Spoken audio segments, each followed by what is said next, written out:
everybody. Welcome back to the Rayhart Rundown. Okay, so we're getting started here with episode 101. Awesome. But one thing is that Adam and I are not in the studio this week, actually. We went on a little Rayhart Rundown road trip, if you will, over to the other coast and to visit a friend of ours, comedian Carl Rimi. If you're watching the YouTube video, you can see his photo here. He's been doing stand-up for over 26 years. And him and Tami Boothby, who's an actress, have just did the movie iPossessed. We've been talking about it on this show for quite some time now. And so we went over there to get more in-depth stuff about what went on during the process of the filming of iPossessed and that type of stuff. So basically it was like kind of like a little Rayhart Rundown interview, if you will. But with that being said, let's jump right into it because we go on and talk a lot. Now, there were parts of this interview that were cut, and they are exclusive to see on our Patreon at patreon.com/RayhartRundown. So if you're one of our Patreon members, sit back and relax. You're going to see everything, including the, I would say, side or secret projects that we're not presenting to the public yet. But those are talked about on our Patreon, which is, again, why they were cut for the public viewing.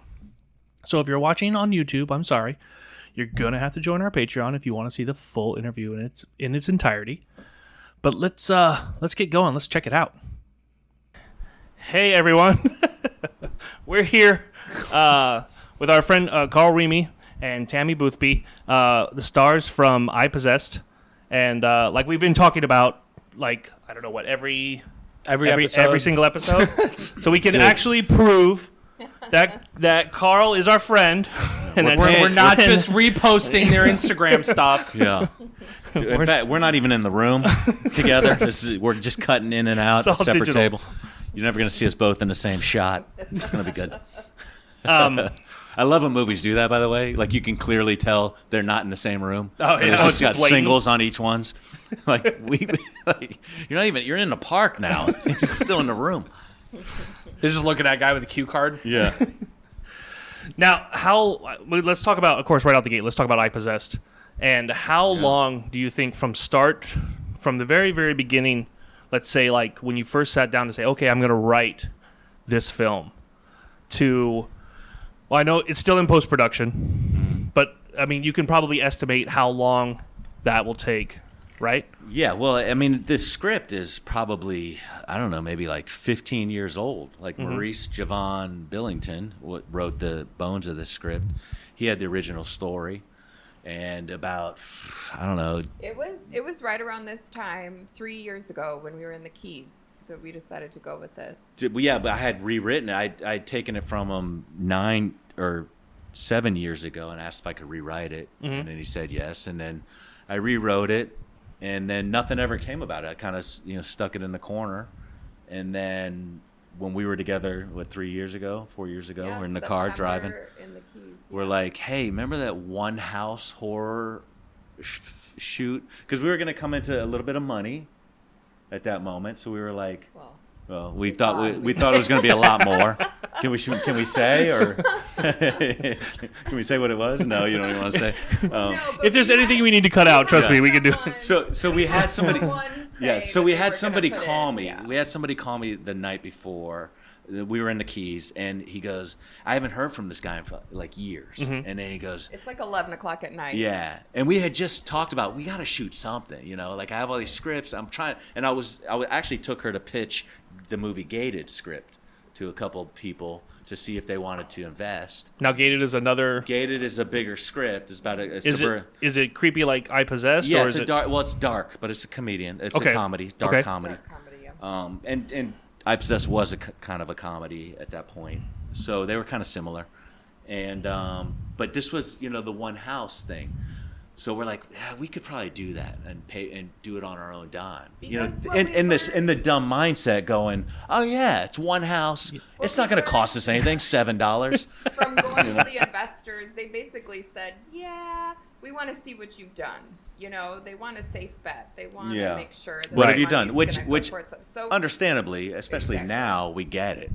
So so my friend calls me that night. We're in cut to that night in October, and he goes, hey man, I haven't talked to you in a while. Are you working on anything right now? I could invest. I have like $50,000. I was like, it's a godsend, right? Like Yeah, this is a like, this it's is a sign. It's a sign. Yeah, right out the This is gate. a sign. Right. This is a sign. I'm like, okay, yes, you're in. I even have a part for you, and it was so. I have 50,000. I'm like, we got 50,000, so we have seed money right there. We're gonna put in the rest. There's no way we can't shoot this. We start pre-production. We had money, and then things happened in the pandemic. Then I lost work. I'm a comic. Right. So now I'm not working. Right. So now all our plans of making extra money is kind of gone to shit. So I bring on my buddy Jerry Summer from LA to come on. So I bring him on, and then we kind of rewrite the script together and go a different route. So at this point, and he's coming on for a decent amount of money that's cheaper, and I'm trying to budget more correctly now. Right. So I had to, and I got rid of I had to change actors and kind of Just adjust to the new script. to the script. You said that you had to cut the budget back once you realized that the investors wanted to see what it is that you've done before. I will say, I had met you years ago whenever you were doing stand-up at Off the Hook Comedy Club. But that was like a meet in passing type of thing. As, filmmakers or whatever, and as, future, business partners and stuff, I had met you one time before seeing iPossessed. So I will say that when I showed up to see iPossessed, I was blown away by the quality that you guys actually put out for a film. And I'm not just saying this to kind of, blow you on the podcast. No, I'm not saying it like that, but it's like, I'm serious. Like when I saw it, I was like, holy crap, like this is a low budget film.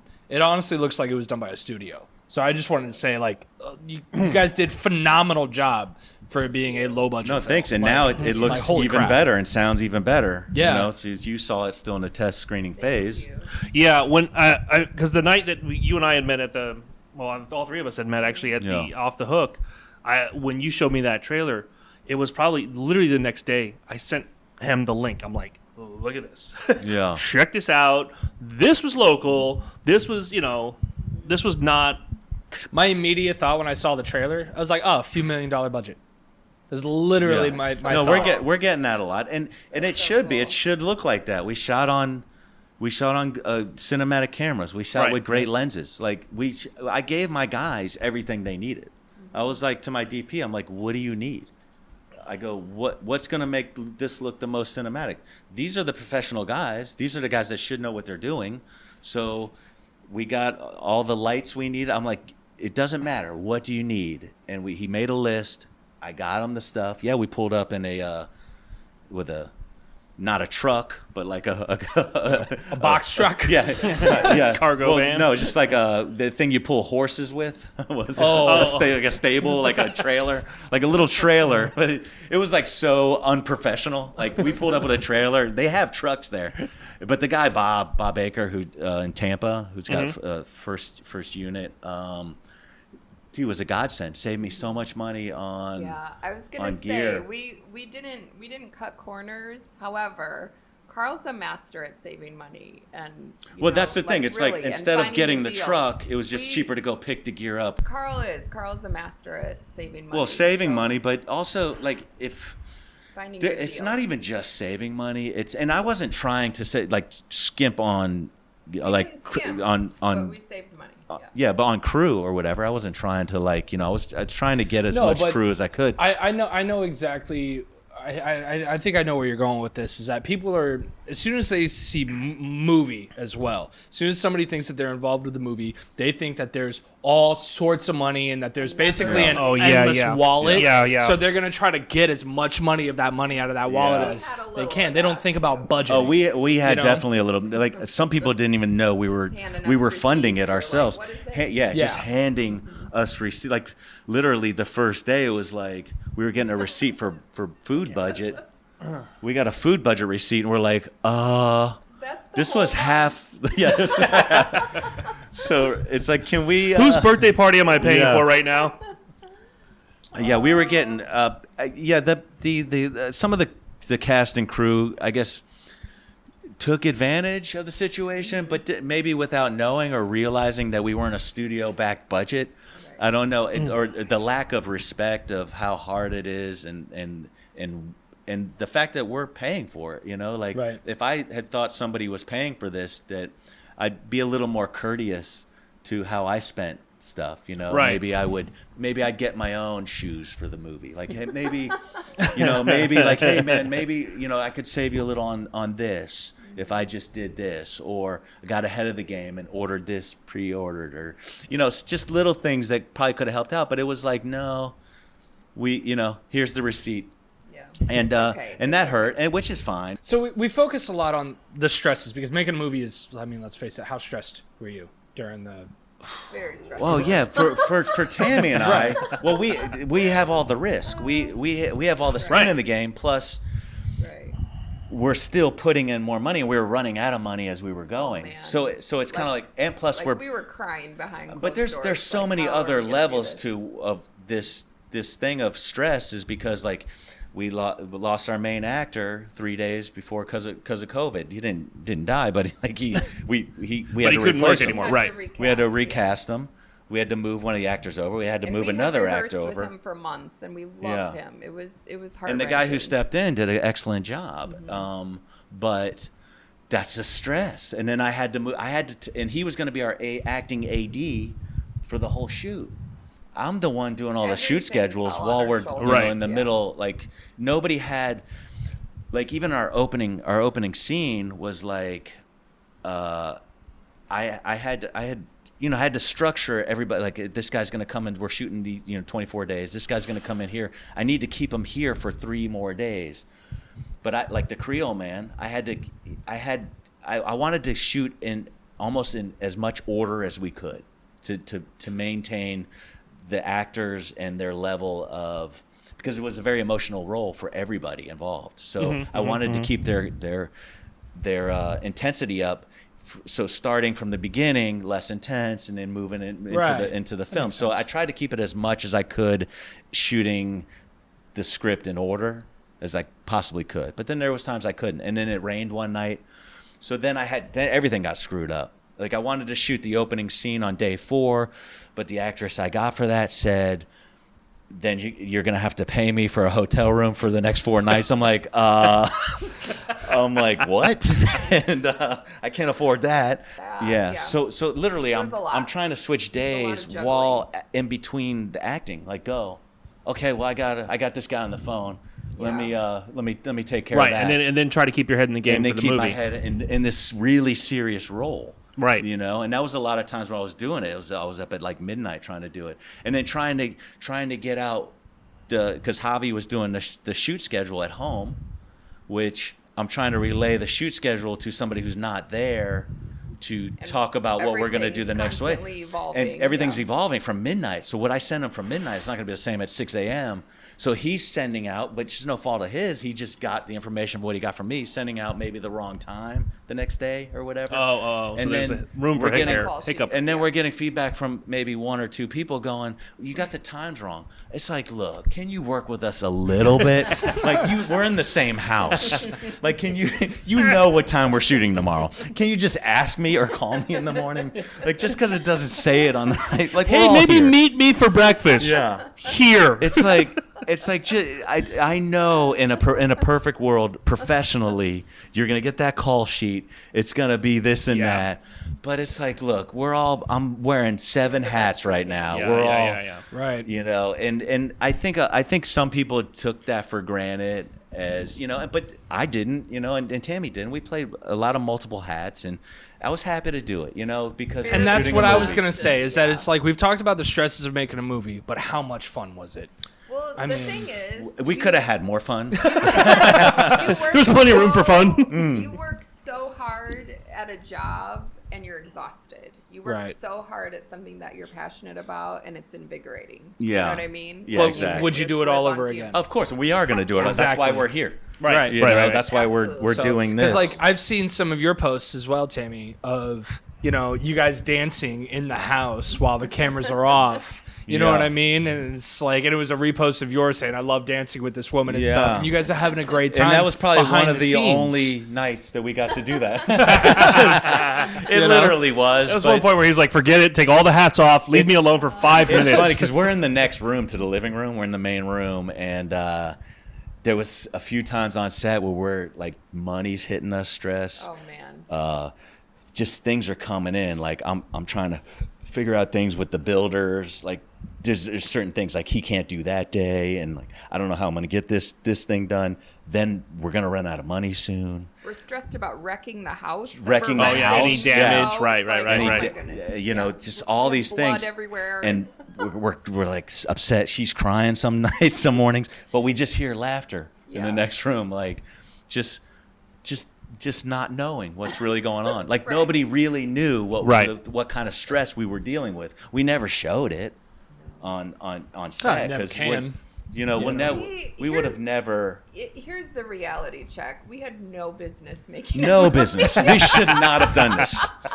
We didn't. We jumped off a cliff and thank God. And we landed. People believed in us. And like it does, I get emotional over it because we had so many good people join us. Yeah. Because one has to commit first. And this man, I've never seen anyone more focused and more committed to this project. And because I truly believe, because of your focus and commitment, that's why, all of these circumstances and people like joined us and wanted to be part of this, And it was cool because the first week on set, everyone's kind of getting used to the night schedule and get used to each other and the crew and the team and everybody.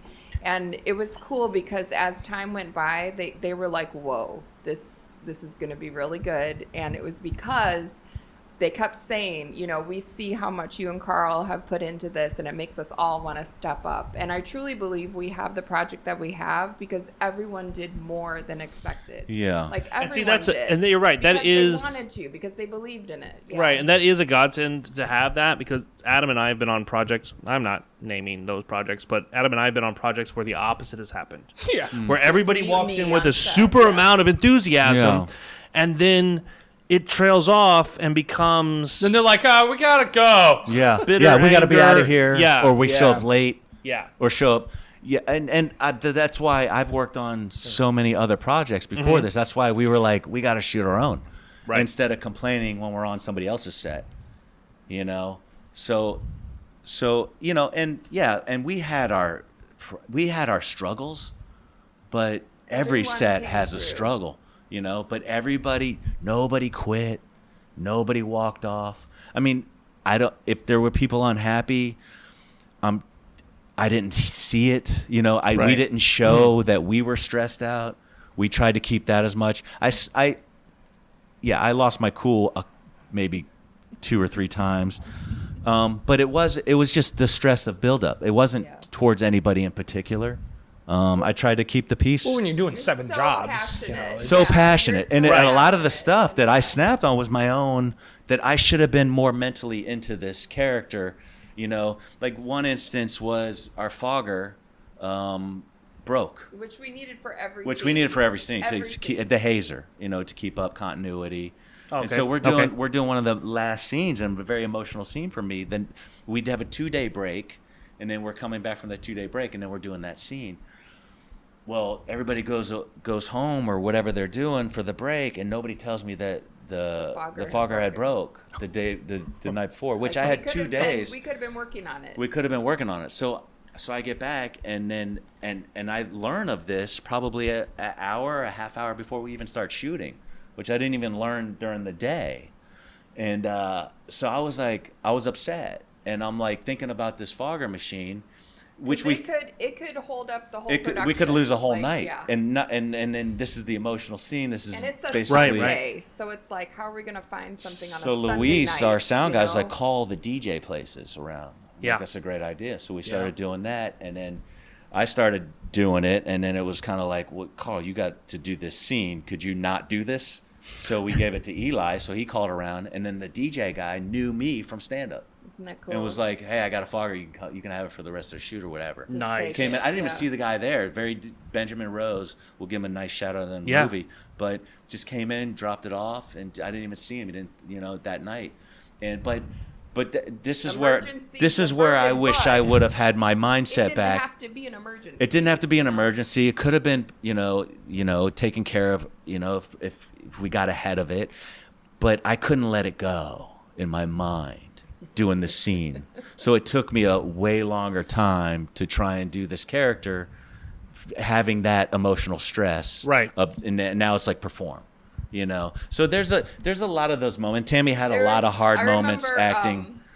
I remember getting called to makeup. They're like, Tammy, go to makeup. And I'm literally plunging the toilet because the toilet was overflowing onto the floor. Like, we have to do a scene in this room, and the toilet is overflowing. Plus, we're, like, renting this house, and we don't want to, like, tell that, the toilet's messed up. Yeah. Like, it was so stressful trying to, like, hold it all together. And then they're like, okay, go to makeup. It's You like, were well, plunging the toilet? Yeah. Yes.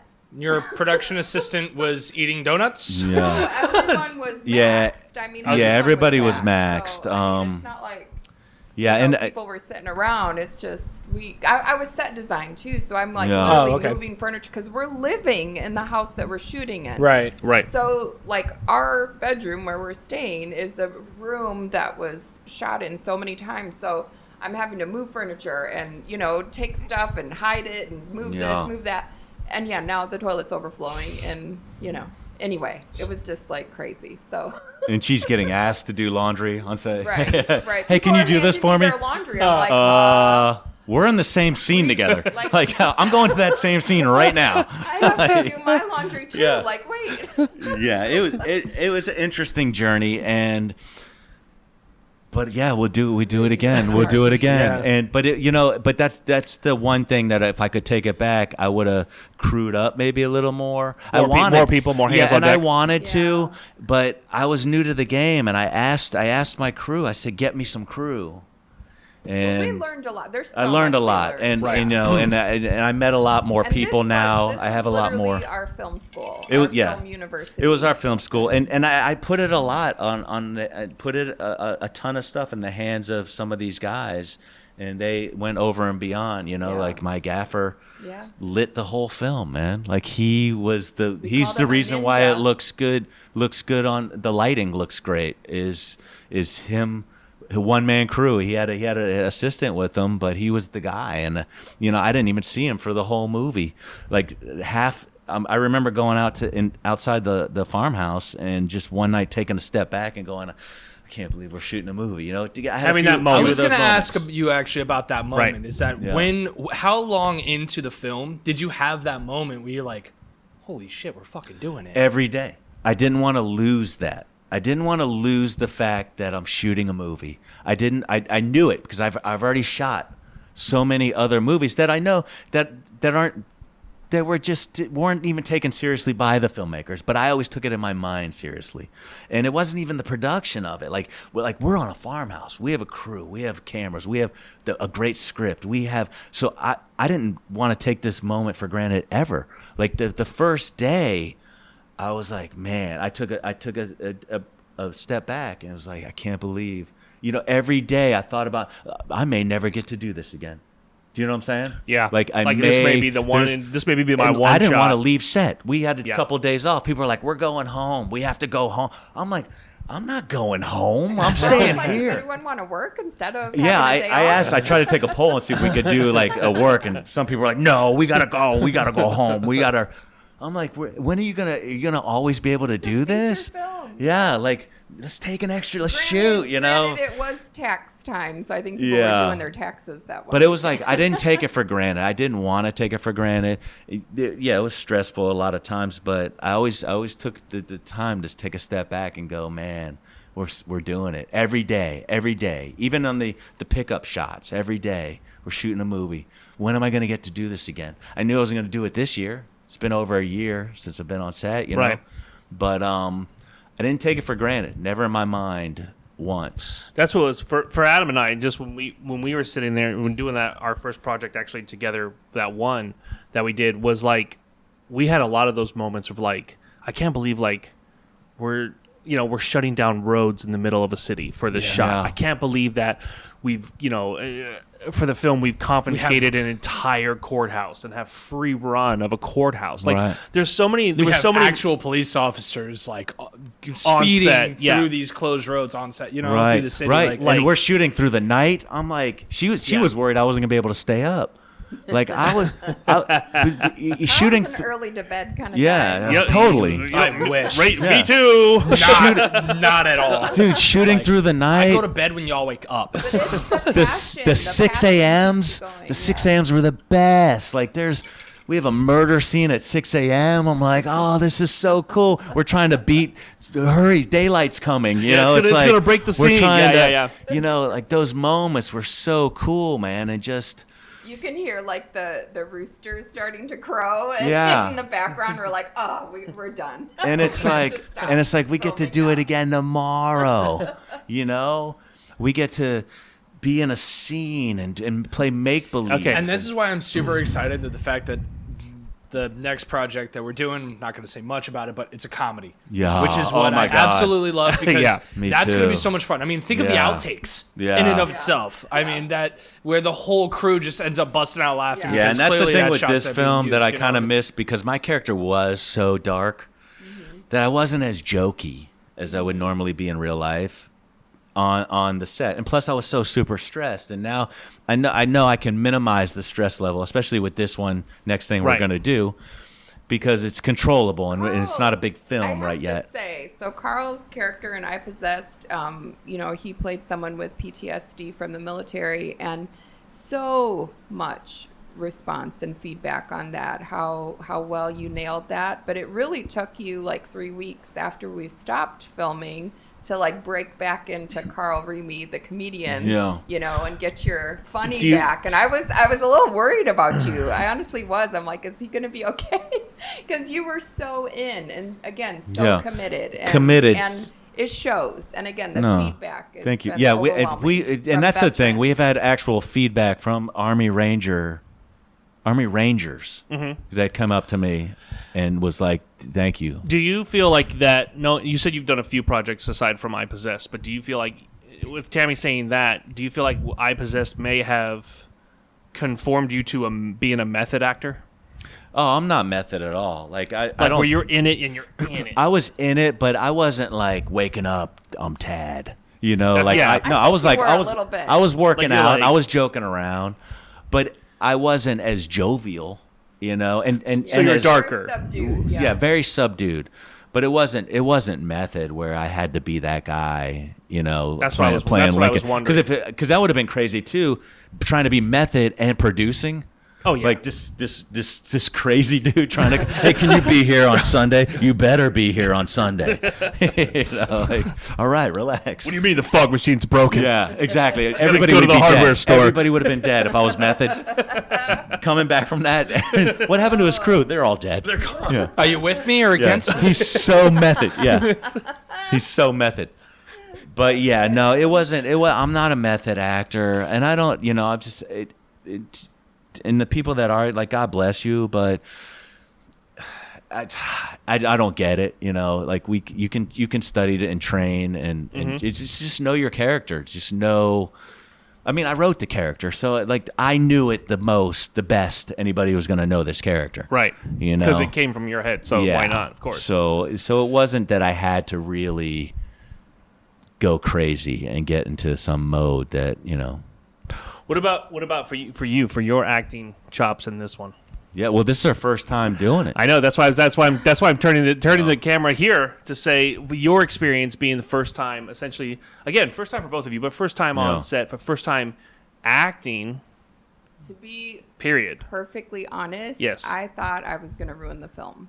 I was so Why? insecure, just insecure. Ah. But which is normal. Yep. And we all think that anyways. Like, I still think that I was going to ruin the film. It's like, we still think that now. But here's what I will say about her. I had a lot of really emotional scenes, which I Yeah. knew in my heart and head, I really believed I could pull those off.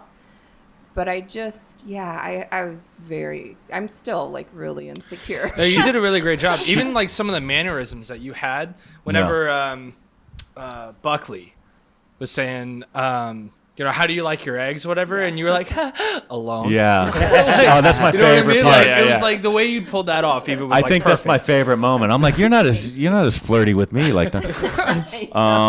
She I will say this about of all the actors who really dug in and really focused, really took their time, really, that I would see off to the side studying, off to the corner, not being sociable. It was her and Santha, the two new actors, and Megan as well. She wouldn't even go out. Megan didn't even go out during the day when she had a scene that she knew was going to be tough.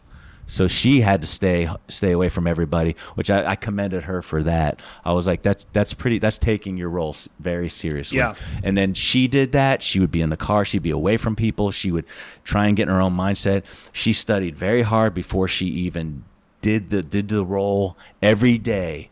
Hardest I've ever seen an actress work on any project.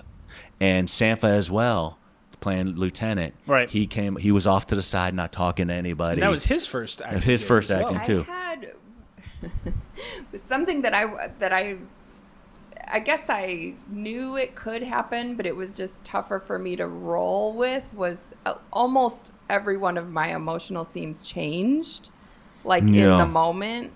The director wanted to go a different direction than what I had rehearsed for months, and you know what I mean, what was in my head. And like one scene, I thought I was going to be playing it shock, like I open the door and I'm shocked and I'm scared, and he goes, no, I want you to cry. And it's like, oh, okay, wait a minute. I gotta get in that headspace. Yeah, different. Then, like, what's making me cry? Yeah, of all. And he wants me to switch like in a second, and I'm like, okay, I just need a minute to like think this through, and like, you know what I mean, like get where I am in. Well, like, especially being a just to newer make actress. I mean, a newer make actress. sense in the movie. Like those threw me a little she bit, did yeah. amazing, like Meryl Streep amazing, because she wasn't given a fair opportunity to reach her full max potential. A lot of it's my fault, but because her scenes probably changed the most of everything. How they change on set every now and again. Yeah, a few of her scenes completely changed, and so that was that's the hardest thing for any actor to go through that kind of mindset and then change 180 degrees. But for her, she didn't even know what a wide shot was shooting this thing. They're yelling out terms, and there was I don't and know there what was that a means. learning curve there, and that was no negotiation. It was like it's like it doesn't matter. She's still the part. It didn't matter seasoned actor or not seasoned actor. She still was the part, whether my girlfriend or not my girlfriend. She was the part to me, and so that's why I casted her. It wasn't that I just casted my girlfriend. Well, you wrote that part for her. No, I wrote that part, and I met her after I wrote that part. I said, "You are this girl. She's everything looks wise that I picture. Blonde. She's Christian. Her manners. She doesn't curse." She's this whole character. I said, this is you in real life. All you have to do is be you in real life, and this character will come out. And I think it did. I think it really came out, and we all, it's like we're always going to look back and go, well, I could have did that, and I could have wish I could have did that. I wish I could shoot this movie again. With that being said, I have to say, so during the editing process, it was excruciating because it's really hard to watch yourself. You're your own worst critic. Yep. But going into the theater and seeing iPossessed on the big screen, it's amazing how the story just jumped out. You weren't thinking about characters. You weren't thinking about, that day on set or whatever. Yeah. It's just the story came alive and you're like swept away into it. And that's what's so cool about this movie. Yeah. You know what I mean? Because there's so many films where you're like focused on, ooh, that was cringy acting, or ooh, what's, the film, it's like choppy or something, where you're not swept into the story. You don't even know what's going on because you're watching this bad acting. All this bad stuff. It's not that way, in my opinion. With iPossessed, you're like swept into the story. And so that's what's cool is, behind the scenes, it was a lot of work, a lot of learning. In the movie theater, it's just a smooth, amazing, captivating story. Like Yeah. I said, You know, yeah, like I that said, all- it, we all looked- moved it the looked story. like a studio, Yeah, like so studio quality. I Like, feel very proud. And there's- like I'm watching Very this, I'm proud like, to is this be from part of it. Blumhouse? Like, what is? Right. No, I I feel agree. very proud to be part of And it. that's the whole thing. It's like Speaking of Blumhouse, if you're interested, Yeah, right? it's like go. no, man. It's basically just create the story, man. The rest will follow. It's And it's like our plan was to make every scene its own movie. Yeah. Like that's how we wanted to treat every scene. It's just, if there's dialogue that is unnecessary, it's getting cut. Every scene is going to be and that's so what we tight did. We and did so that with this one. good, There was you know? on the rewrites. There was a few pieces of dialogue and stuff that I wish I would have kept in. Which I learned in that process to learn it's not not to cut the dialogue, final but cut in the editing. Yeah, it's not final cut of dialogue in the script. Right. we could possibly let's have that. And then maybe Play with we'll it, play with it. Like there's certain moments but I learned that. Like there's so much we learned. Like Oh, yeah. so much. But we like really wanted to take each scene seriously. each scene Yeah, was like there its was own. No throwaway. Yeah. Okay, so with all that being said, and aside from any comedic projects or anything going forward, should the audience expect to see a sequel to iPossessed? And man, if we made a lot of money, it's like right. we'll make a trilogy. Yeah. Nothing off the table. Put Yeah, it that I mean way, that's why you only do a sequel is because they Right, that's what I'm saying, like, you know what like it's the old horror adage like what was the last Halloween movie or the last one that didn't Friday make money the 13th, yeah 13. yeah the Yeah, one that right. didn't make money We've watched a lot of. Okay, so here's the deal. I'm not even a horror movie person, but I like a movie where you're captivated and emotional, and you feel something, and and it's a thinker, which iPossessed definitely is. So I'm very Yeah. proud of that. We've watched a lot of horror movies, kind of just to see what's out there and to learn and get the tone, the color, the Right. different shots and whatever. We've watched so much. There's just not a lot that are good. And I don't mean any disrespect to other filmmakers. It's just oftentimes the movie will start out strong, the premise is strong, and then it fizzles at the end. And it's like, oh, they ran out of budget or something. Like it just Well, didn't, with horror movies, I feel like horror whereas movies. this, I feel like it's strong. I feel like it could be a cult classic. I Right. really do. Well, like I noticed that it's like a lot of horror movies. Like you can go to Walmart and you can be like 9 movies for $5 of these horror movies because they've just pumped out for a long time, pumped out B-rated horror movies. Yeah. Because there's this whole fan base for like, oh, let's get together and watch a horrible movie type of thing because Yeah. it's like it's so horrible that it's good type Right. of thing. But I'm not saying iPossessed is like that We've at had all. No. 6 test screenings now, so we've had Right. actual audiences watch it. And it's so cool because people were like, I didn't want to get up to pee. I didn't want to miss Yeah, a thing, because there's so much information being shown in every scene. And it's I saw fast somebody paced, running I to love and that. back Yeah. from the bathroom because And they it- didn't want to miss it. and it's interesting. I mean, Love that. and of course, there's some people that just didn't like it. Maybe Right, it there wasn't their wasn't cup their of thing. tea, It's or okay. they didn't understand it. There's a lot to not understand if you really don't pay attention. But in fairness of the test screenings, it was a lot of comedy fans that I had brought there. Right. Right, so, right. So I'm sure they were probably like, "Wait a second, this ain't a comedy," When'd So, you start telling jokes? I don't get it. yeah, and there was some people that couldn't separate the comedian from the military. Right. Which is fine, and that's a compliment. Then you like my comedy, So, but yeah, it'll be fun to do a comedy. It's my strength. So Well, you've been doing comedy for yeah, what, 26 years, 26 years stand now? up wise, yeah. And it's my strength because this wasn't my strength, and we pulled it off. So just think about. But that's why I kind of wanted to do because it was challenging too, and I do want to do more horror, in that genre, but more darker, darker with Dark elements, comedy. dark comedy, Yeah. which I think are the best sometimes. Oh yeah, The best I was gonna films say one of- is dark comedies. That funny inside of this horrible situation. Yeah, I was Dude, gonna say one of the- my favorite yeah. movies is a dark comedy. Well, yeah, a few of my favorite movies are a dark comedy, like Tucker and Dale versus Evil. But yeah, dark comedies. Those are the ones especially that become like cult classics. Yeah. It Well, seems like. again, how many comedians made a horror movie? There's not that Right. Right. And You know? you have Now you're gonna flip into a comedy. and that's how that's a good marketing tool, man. It's like a comedian made a horror I film. mean, Yep. look at Jordan Peele. Yeah, exactly. Yeah. Yep. And Get Out was his best so far. And then I like Nope. I watched Nope, and it's funny the thing about Nope. I don't know if you guys saw it yet. Not yet. I heard all of the reviews, and of Yeah. course I heard more than I haven't seen it, but I Yeah. heard more about it than I probably needed to. For me, I feel like it's more like in vogue to like everything he does. What do you know mean? what I'm saying? Like it's trendy Oh, to be okay. on that. Right. Yeah, it was all metaphorical, and Yeah. this was a metaphor for that. And when you break it down, it's like, okay, that's clever, and it's metaphorical, and we have those elements of metaphorical stuff, but was it as entertaining, or or Did it were go you too far with the metaphors, you think? well, I thought, in my opinion, I thought the comedy was bad. Like the comedy should have been the good. Like that's your forte too. Like I feel like the funny. Like we had elements of funny, and we got laughs in iPossessed. Yeah, like and in there was spots I wasn't prepared for. Even. I was all like, and all there right. there was a ton more, and I think we could have even left a little Yeah. more in. Yeah. And that's what I'll take into the next when the darker comedies come.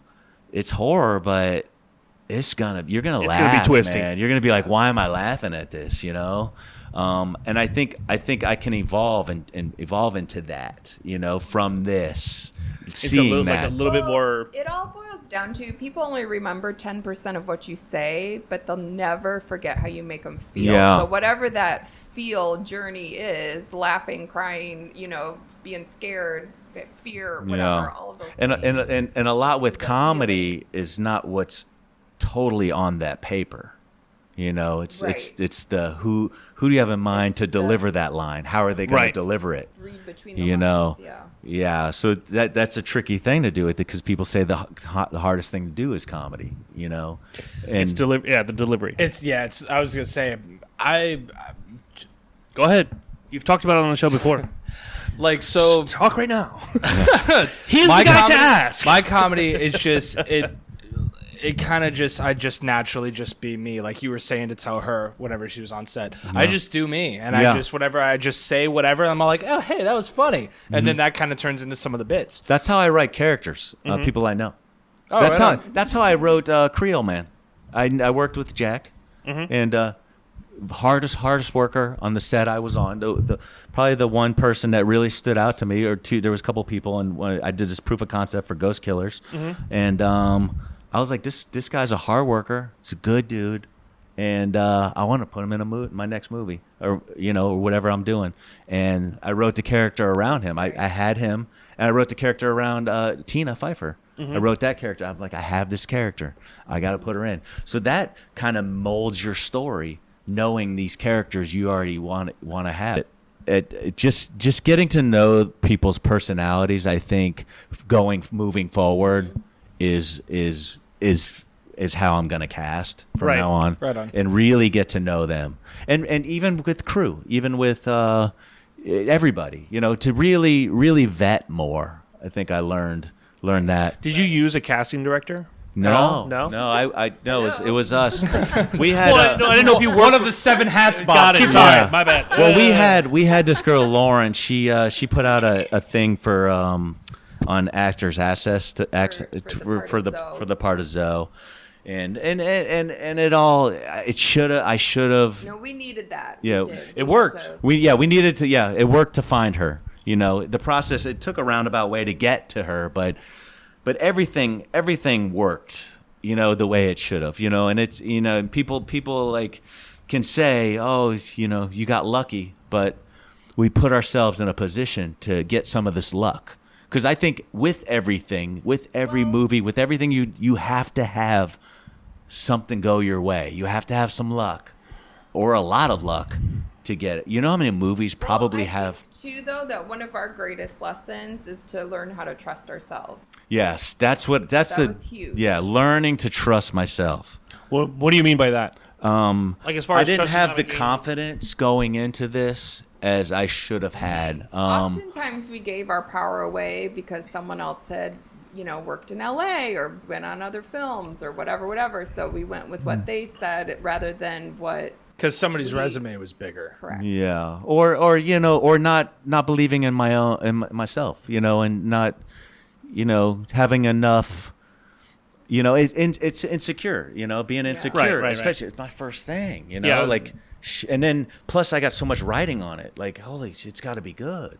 And plus we got money into it. So there's so many insecurities that come out, like, okay, let me just not say anything and just make sure nothing derails, let's just get through it, But I think moving forward, it's like, trust my vision, trust myself. Like, I know what I want. I don't know why I just don't go for it, and go about it in a nice way, in a great way, and be open for suggestions, open for good or bad. It's ours. Yeah, at the end of the day, that's what it is, good or bad. It's like it's ours. So it's like, it's got to live and die with us. You doing comedy, as long as you're so good at dialogue because you know what's going to land with an audience. Yeah. And that is such an advantage over timing. other writers who have not been on stage and, got to work it out to see how things land. Like, that is The timing have that and advantage.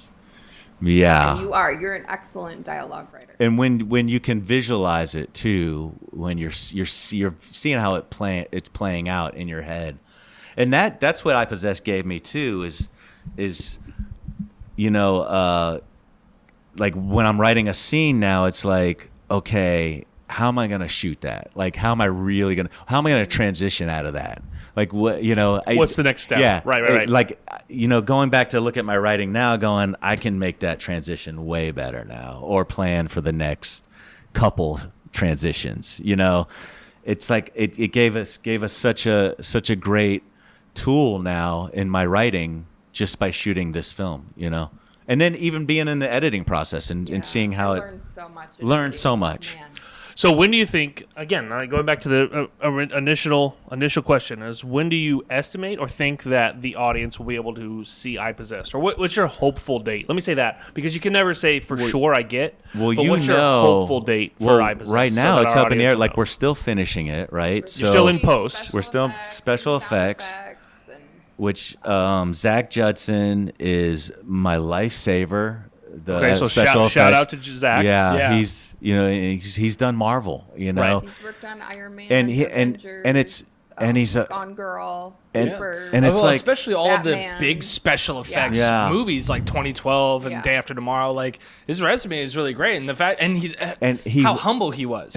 So humble, Yeah. and so like, He met Carl at a comedy show, and Carl was pitching the movie screenings. He came to 2 screenings and offered to do some special effects for us, complimentary. I mean, we're like, wait. And now, did he really say Marvel? Is it Yeah. Marvel? Yeah. Marvel? Right. What did Marvel? He really say? You sure it's not Marvel? He did do 2 ice cream commercials and he's pitching. Yeah, no. But Oh, man. but not just only such is a he gold really mine. good at the craft, but he's a great But person. you know what, Like, Carl? Again, it comes down to people who believe in you.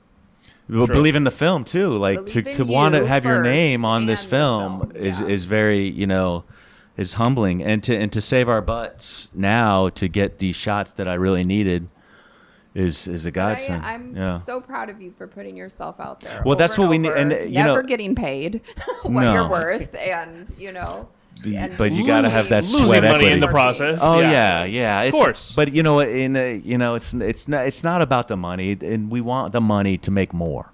Oh, we want money. Yes.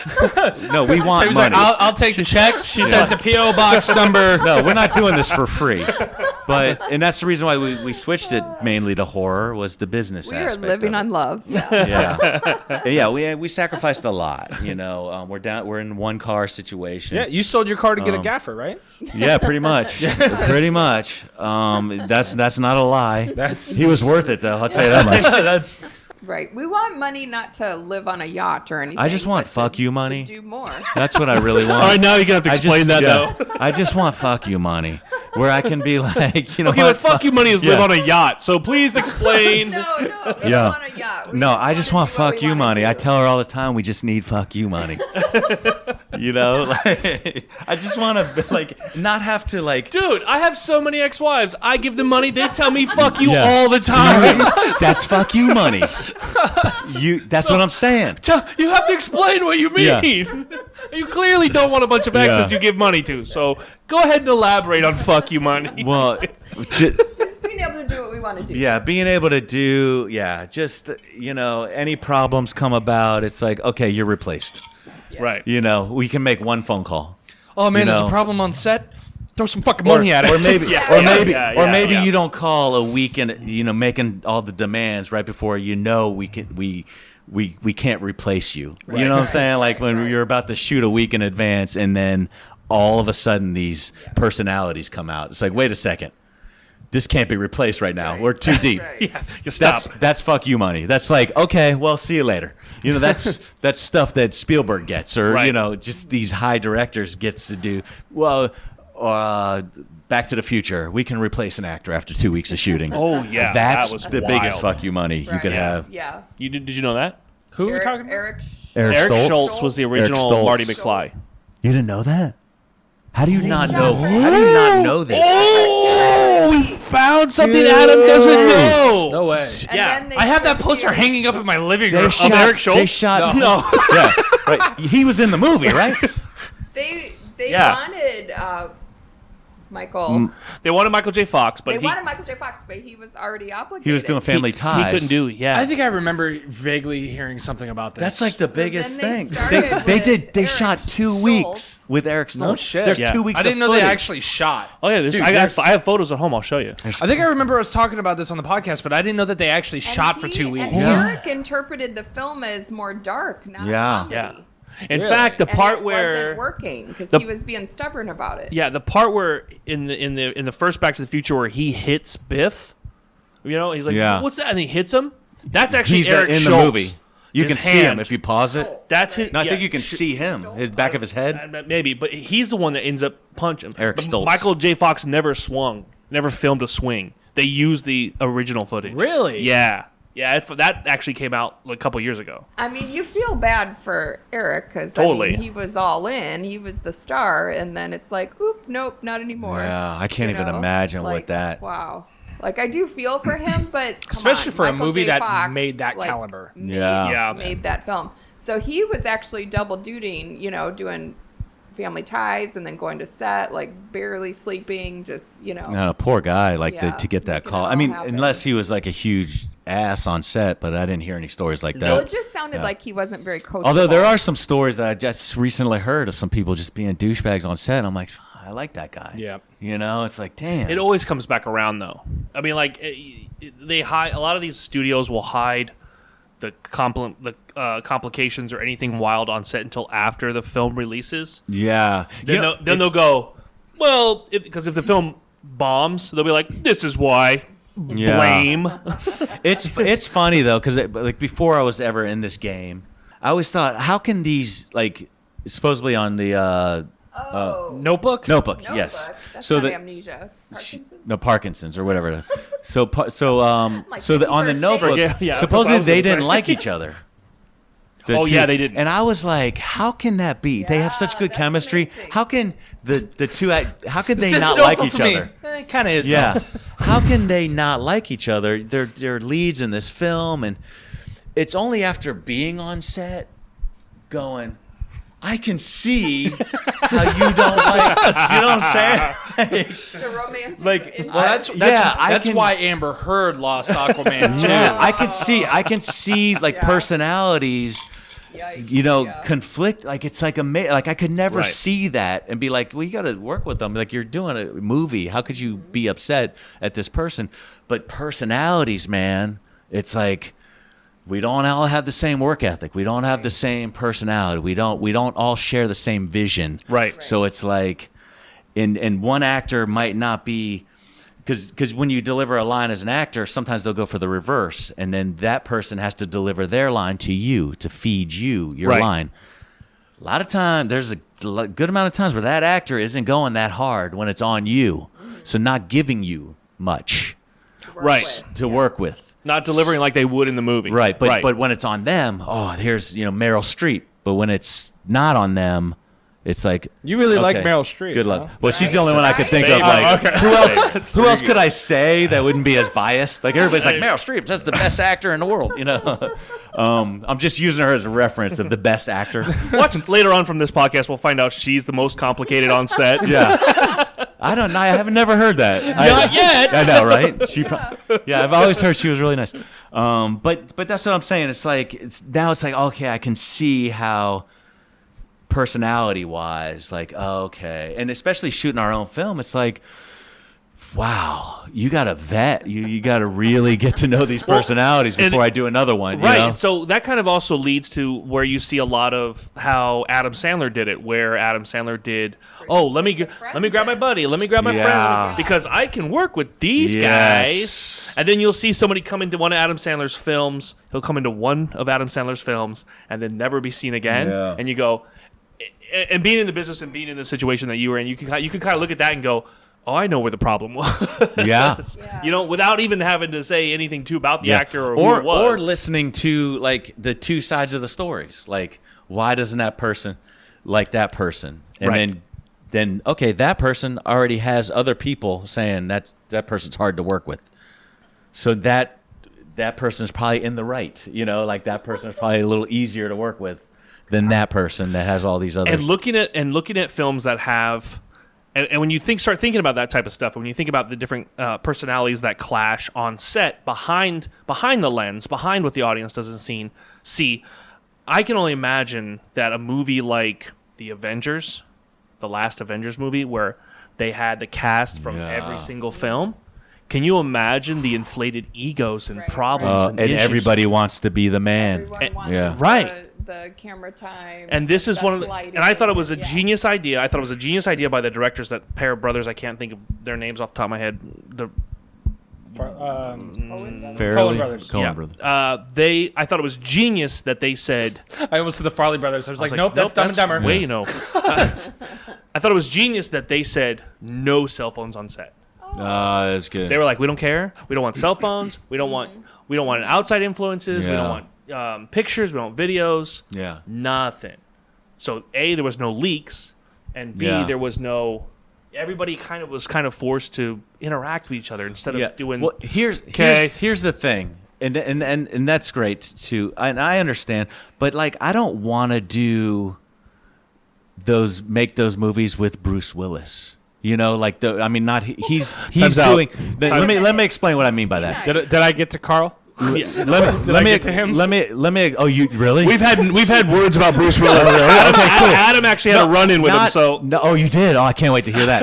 No, I'm not talking about Bruce Willis himself, like the personality. I'm just saying, I was.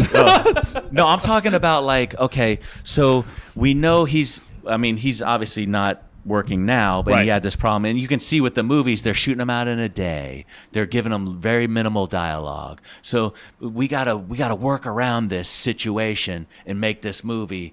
That seems like hell, and we have only 8 days to shoot this movie. Right. I don't want to make that movie. Correct. I don't care if you get $3 million to get that person. I want to work with people I enjoy, and making the process I enjoy, and not have to cater to this one diva person, or whatever, just because that will sell the film.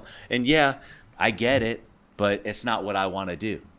So go on a different set if that's what you want to do, or keep your opinion to yourself if that's what you want to do, because we're not going to get that name, because I don't want to shoot them out in a day, 12 scenes that make no sense. And I have to write this movie just to do it. I don't want to make that movie. We want to sell our souls. Yeah, I don't want to make that movie. Stay true to ourselves. I want to I'll sell my soul for us. Yeah. You Adam is putting his soul up for grabs. But Hollywood. I heard Bruce my Willis dignity, my soul. That's a big reason you didn't go to Hollywood, though, too. You just didn't. Yeah, I didn't go out to LA because it's never been a goal of mine to go out and be this famous person, this comedian and I could have went out there. way back. I see a lot of my friends went out there and they're doing well now, and that would have been my path to be with all these guys, and which I'm fine not being that guy. I did cruise ships, I did this and that. I'm fine where I am. I don't need to be this famous guy. I just want to create. I'd probably be dead right now, to be honest with you. You know, I probably would have drank myself to death or did drugs or too much if I would have hit it.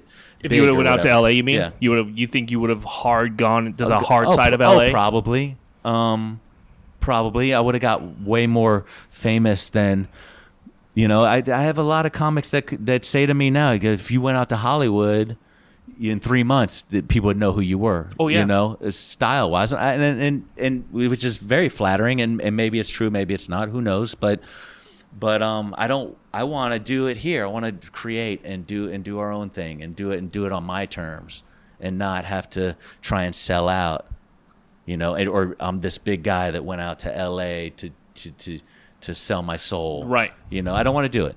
I don't think we need to, but you know, maybe I'll die 30, 50 years from now or whatever, eating my words, going, I should have went out to LA. You know? You said that like, you don't want to be famous or whatever, and you don't want to do that. No, you don't want to go out to LA. I do. I want. Okay, he said he didn't want to go out to LA to have to do it. Yeah. Right. No. Right. I'm not saying I don't want to be. I want to be able to sell tickets. To Right. a show. It's a different monster in LA. Change who you are. Yeah. Yeah. Especially now. See, like I want more of my name to be famous more so than I guess my face in a sense, which is why I also think like directing is more of my path, because like you'll know the name Steven Spielberg, but do you know what he looks like?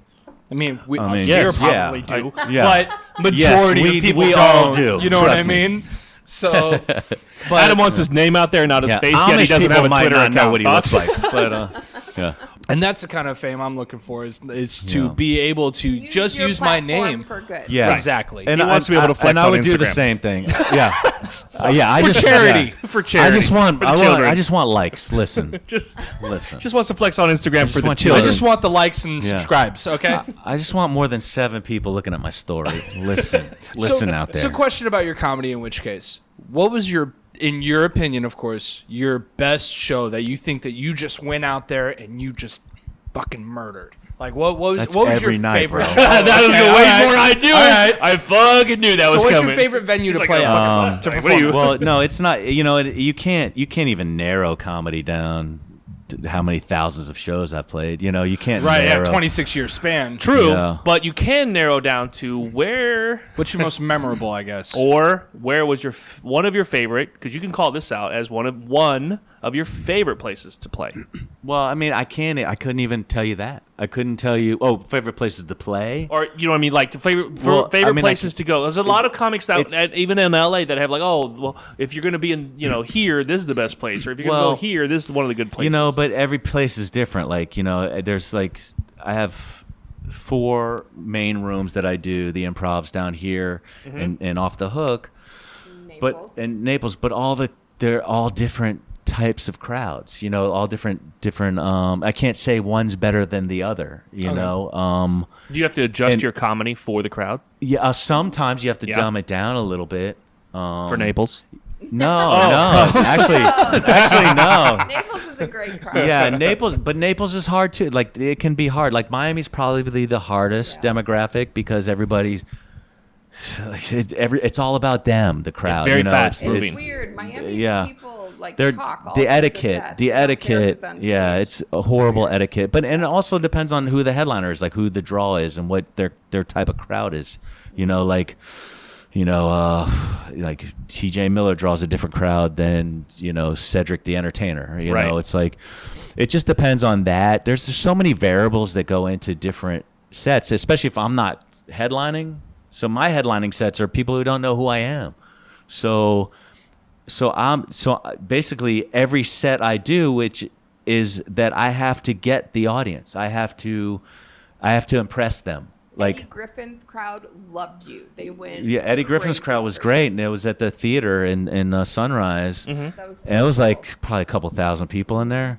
It was And so cool. So it's clearly a memorable one. yeah, that was a man. very Okay, memorable. so there Only you go. because Okay, see, that's what we're saying. only because it's like Screaming. you got. Oh, it was so They kept cool. dropping times, and it was like you get out there. I'll light you, and like I didn't know what was going out there. So, and then it's a mostly black crowd, and Right. I'm the only white dude on the show.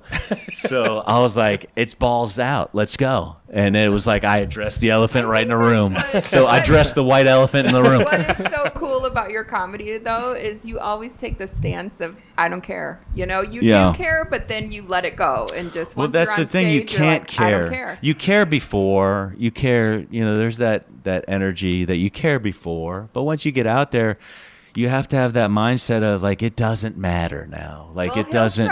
He'll start picking on the crowd if he's not getting the love. He's Yeah, like, and it's about you. yeah, not it's me, definitely you. in my opinion, it's always the crowd. Like if I'm delivering these jokes that work most of the time, Yeah. and the crowd ain't getting it, it's you. And a lot of comics will be like, it's not the crowd, it's the comic. Like, fuck you. No. Dude, it's not. Trust me. It's them. Well, Darryl, you've always talked about crowd dynamics too. Like there is truly Yeah, there's something something to crowd dynamics, and I wanted to do my thesis on this back in college, and I wasn't even a stand-up back then.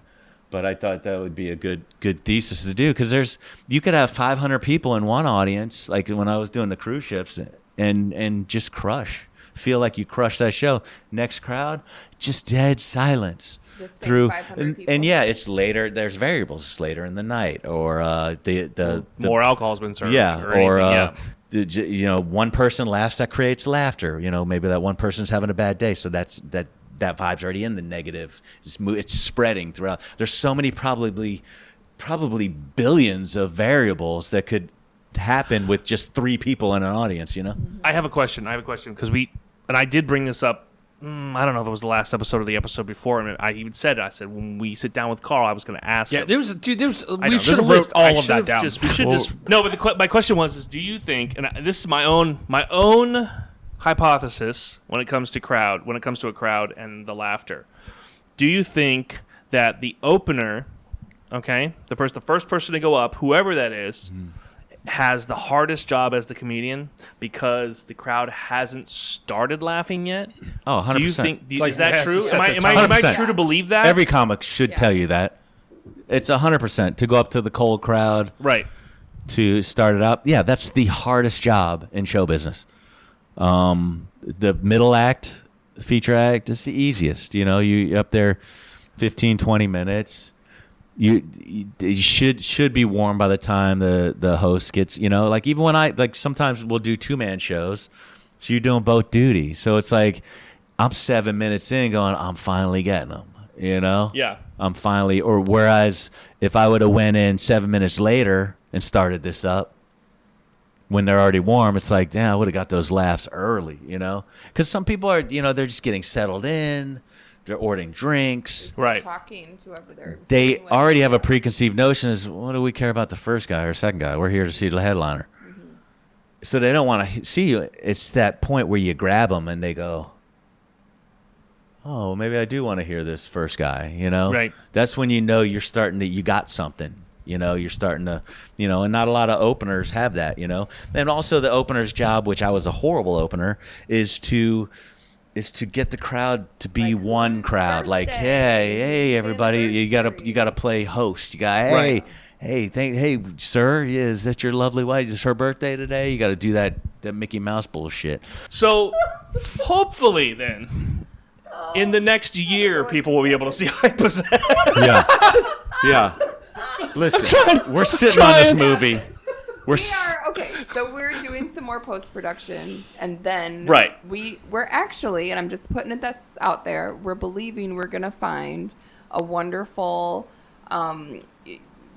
Producers rep or sales agent. Somebody that's going to champion our film, the or because here's the deal: we can submit to festivals, we can do all these things, but it's just going to sit the in a point. pile. We need someone to say, "Hey, But push and this to the but front. plus we you and got to see this." but there's It's also great. there's also the horror angle. Maybe we'll do like I have some contacts to do some of these horror festivals or horror events, or like I don't know how I want to get this out there. Like I have this list now of all these people to hit up and stuff. So I don't know how I want to distribute it yet. For someone to so champion the film. ideal goal would be I would love to get into South by Southwest. Like that would be the one festival I'd like to get into. That's in March. But other than that, I don't want to submit. I don't care if you have something that says Best Picture from Des Moines, Idaho Film Festival, Erie, Pennsylvania. Who's taking that seriously? Nobody in the business Right. cares. Here's the deal: if you go to small festivals first, you can't get into the big ones. Yeah. So you have And to it's- go but big it's- ones. I Yeah, don't and you even also got to wanna be do careful of those festivals. small festivals Yeah. because then you have, like he said, Erie, Pennsylvania, which Yeah. is in the basement of a bar. Right. Right, exactly. Yeah, We don't wanna care. premiere We it don't. at a big festival. Yeah, Right. if we Go can, that if we route, can, right. if it's deemed not worthy of a big festival, so be it. Fine, I don't care. I want to just get it in people's view. Right. You know, that's Well, it. people see it. You Yeah. want people to see it. Everything. That's it. Yeah, You know, trying the to goal is stay to sell open. it. The goal is to get eyes on it. To So we can assume that, like, because it's in post production and it's getting finalized now, Yeah. that the preference would be for the audience to keep an eye out for it in the next year. Yeah, Correct. yeah, of course, 2023 to release. follow Okay. us, to follow the page, Right. So check it out. But yeah, we'll get it out there, but and eventually it'll be on a big platform. Like I have no doubt, it's worthy of it competes with anything out there. It's like I feel like it's like my stand up. Like I'm worthy of competing with anybody out there. I'm at that level as a stand-up of all the big stand-ups. I just don't have a name, but I'm at their level, and they respect me and I respect them as professional comedians. I feel like this film is that. I feel like Right. that this film is just as professional, story-wise as anybody, like we have a great story. I've been meeting a lot of people in this process, so why can't I meet somebody in this post-production process, Yeah. So hopefully that happens, Maybe he has to go back to that selling your soul to LA thing. You're going to have to go out to LA. do it Well, for you. yeah, I mean, it's like, I'm just not getting vaccinated. Listen. No, it's like I'm just not. Wait, this took a turn. Whoa, we don't talk about politics. You sell your soul, you get the job, and you do enough charity work to hopefully grow a new one. Yeah, exactly. Yeah, so I don't think it's really a selling soul thing. I think it's just more common sense, as far as. We're gonna do our due diligence though, and basically start knocking on doors that we want. Yeah. It was cool. We actually had this amazing hour of mentorship from Gary Goldstein, who was one of the producers on Pretty Woman. He Right. was so cool, just such a sweet guy, and we were again so humbled to be able to talk to him. And he said to us, and it was something we really needed to hear, because here, yes, we have a nearly complete film. It's so amazing, but we're still at the very bottom of the next hill, to climb, to get this out there on a platform. It's like we have to break the sound barrier to get to the person that wants to buy this and put it out there for us. And Gary, so we feel like, kind of intimidated, and again, You climbed like the at mountain, bottom, but you got one more hill to go. right? Yeah. A big hill, Yeah. the biggest, really. And Gary Goldstein looked at us and said, "You need to hear this. That this isn't the part to be left to chance."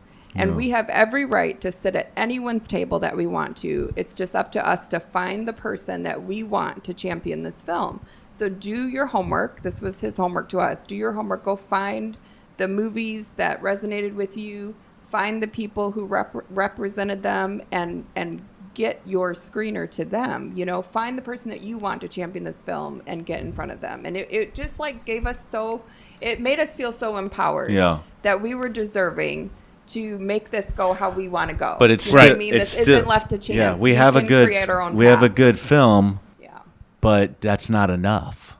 It's like now the work begins. Right. The business but side now of it. It's like we're empowered. But we're We know what empowered. to do. Yeah, we're empowered. We have something to show, but we got to get at that table. And We got to have meet such a that huge person. advantage getting in front of audiences. Yeah, and, who knows who's in that audience?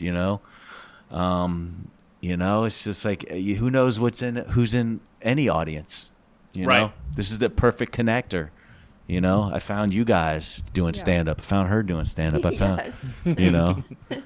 Stand up is the key, clearly. Yeah, I was clearly. gonna say, I think Yeah. that's Your stand-up stands out. Like truly, when I first saw you, I didn't even want to be at a comedy show, to be honest. But you turned my head, and it's so cool. That's my favorite part. Now I've heard your set so many times, but it's my favorite part to see an audience like be so surprised and fall in love with you and your stand-up, because you are so unique. You're so captivating. You know, act out your bits, which again is so different than most comedians.